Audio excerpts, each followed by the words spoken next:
황혼의 배신. 결혼 후 2년이 지났을 무렵이었습니다.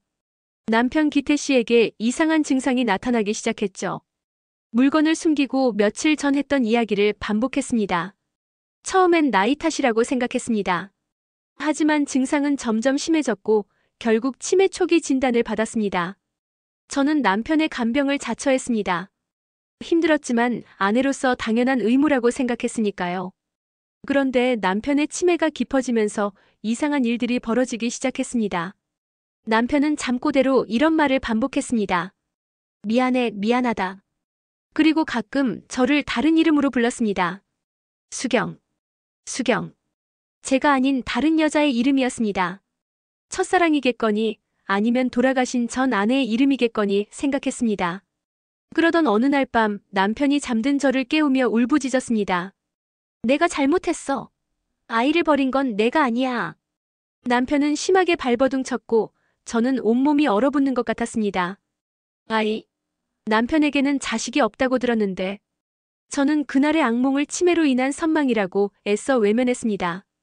남편의 치매는 곧 제 삶 전체를 집어삼켰습니다. 매일 새벽 남편의 배변을 처리했습니다. 엉망이 된 집안을 치웠습니다. 저는 외로웠습니다. 제가 기태 씨의 아내인지 아니면 돈 한 푼 못 받는 간병인인지 알 수 없었습니다. 힘든 어느 날 저는 남편의 서랍을 뒤졌습니다. 전 아내의 사진이라도 있을까 싶어서요. 그 사람의 얼굴을 보면 남편의 과거를 이해할 수 있을 것 같았습니다. 하지만 그곳에는 결혼 전 남편의 단독 사진 몇 장과 낡은 통장 하나뿐이었습니다. 그 어떤 여성의 흔적도 없었죠. 남편은 과거를 완벽하게 지운 채 저를 만난 것입니다. 그런데 그 낡은 통장을 보는 순간 온몸에 소름이 돋았습니다.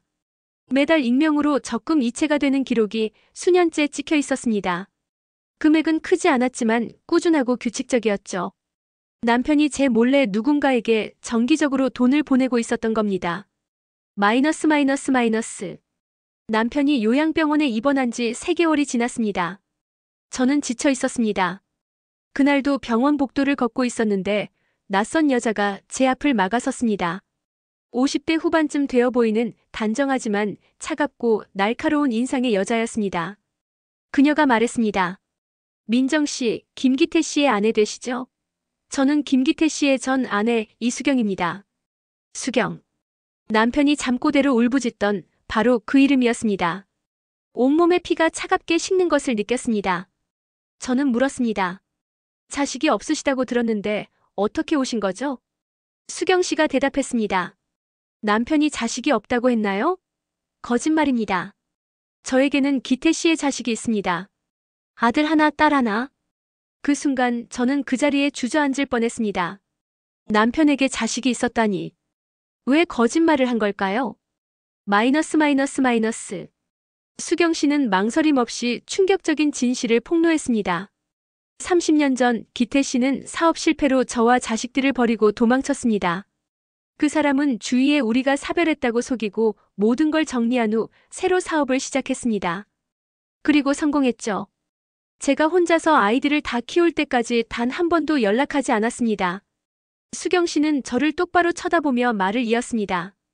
당신과 재혼할 무렵 기태 씨는 자식들이 성공한 걸 확인하고 나서야 저에게 연락했습니다. 우리 입을 막기 위해서요. 매달 돈을 보내는 조건으로. 그게 당신이 본 그 통장의 익명 입금 내역입니다. 3년 동안 남편이 보여준 모든 단정함과 따뜻함은 자신의 파렴치한 과거를 덮기 위한 가면이었습니다. 그는 저에게 거짓말 위에 새 가정을 쌓은 겁니다. 그는 아내와 자식을 버린 사람이었습니다. 저는 분노보다 더 큰 배신감에 사로잡혔습니다. 저는 그의 간병인일 뿐 아니라 그의 평생의 거짓말을 지키는 도구였던 겁니다. 마이너스. 수경 씨는 마지막 말을 꺼냈습니다. 기태 씨가 치매가 됐으니 이제 재산 분할 소송을 시작할 겁니다. 아이들의 상속권을 찾아줘야 하니까요. 당신이 이혼하지 않는 한 기태 씨의 아내로 남아 이 지옥 같은 간병을 계속해야 할 겁니다. 그리고 재산은 우리와 나눠야 하고요. 수경 씨는 남편의 죄를 간병이라는 형태로 제게 떠넘기고 최종적으로는 재산마저 빼앗으려 하고 있었습니다. 당신에게 마지막 기회를 드릴게요.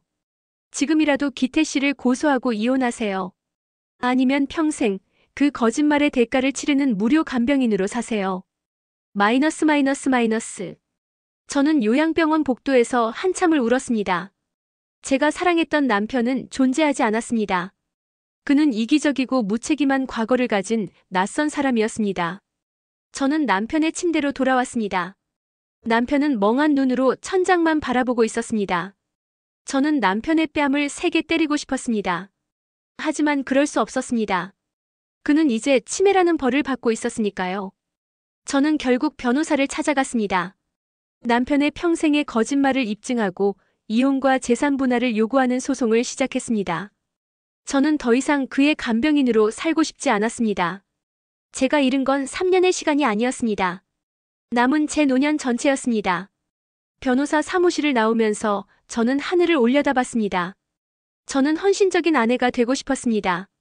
하지만 결국 파렴치한 남자의 거짓말을 덮는 데 이용당한 가장 비참한 황혼 재혼의 피해자가 되었습니다. 이제 저는 그와의 모든 관계를 끊고 저 자신을 위한 새로운 삶을 찾아야만 했습니다.